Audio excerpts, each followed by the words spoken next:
95-ന്റെ നിറവിൽ നിൽക്കുന്ന മുൻ MLA ഒ രാജഗോപാലിന് പത്മഭൂഷൺ ലഭിക്കുന്നത് അദ്ദേഹത്തിന്റെ ലാളിത്യത്തിന്റെ അംഗീകാരം കൂടിയാവുകയാണ്.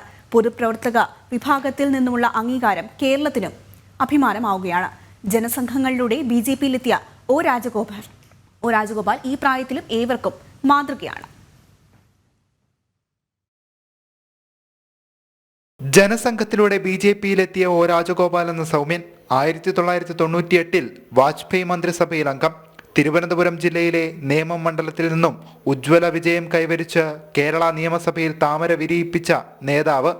അഭിഭാഷക ജോലി ഉപേക്ഷിച്ചാണ് രാജഗോപാൽ മുഴുവൻ സമയ രാഷ്ട്രീയ പ്രവർത്തകനായത്. 1929 സെപ്റ്റംബർ 15-ന് പാലക്കാട് ജില്ലയിലെ പുതുക്കോട് പഞ്ചായത്തിൽ ഓലഞ്ചേരി വീട്ടിൽ മാധവൻ നായരുടെയും കുഞ്ഞിക്കാവ് അമ്മയുടെയും മകനായി ജനനം. പ്രാഥമിക വിദ്യാഭ്യാസം നേടിയത് കണക്കന്നൂർ എലമെന്ററി സ്കൂളിലും മഞ്ഞപ്ര അപ്പർ പ്രൈമറി സ്കൂളിലും. പാലക്കാട് വിക്ടോറിയ കോളേജിൽ പഠനം തുടർന്നു. പിന്നീട് ചെന്നൈയിൽ നിന്ന് നിയമബിരുദം നേടിയതിനു ശേഷം 1956 മുതൽ പാലക്കാട് ജില്ലാ കോടതിയിൽ അഭിഭാഷക ജോലി ആരംഭിച്ചു. ദീൻദയാൽ ഉപാധ്യായയിൽ പ്രചോദിതനായ അദ്ദേഹം പഠനശേഷം ജനസംഘത്തിന്റെ പ്രവർത്തനങ്ങളിൽ ആകർഷിക്കപ്പെടുകയും ജനസംഘ പ്രവർത്തകനായി മാറുകയും ചെയ്തു. പിന്നീട് ഇങ്ങോട്ട് കണ്ടത് ആൾക്കൂട്ടത്തിലെ ആ ചിരിച്ച മുഖമാണ്. ഇന്ന് BJPയുടെ സംസ്ഥാനത്തെ ഏറ്റവും മുതിർന്ന നേതാവ്.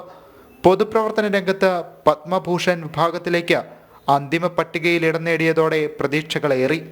95-ാം വയസ്സിൽ തലസ്ഥാനത്തിന് മാത്രമല്ല കേരളത്തിന് അഭിമാനമാവുകയാണ് പ്രിയപ്പെട്ടവരുടെ സ്വന്തം രാജേട്ടൻ. ജനം, തിരുവനന്തപുരം.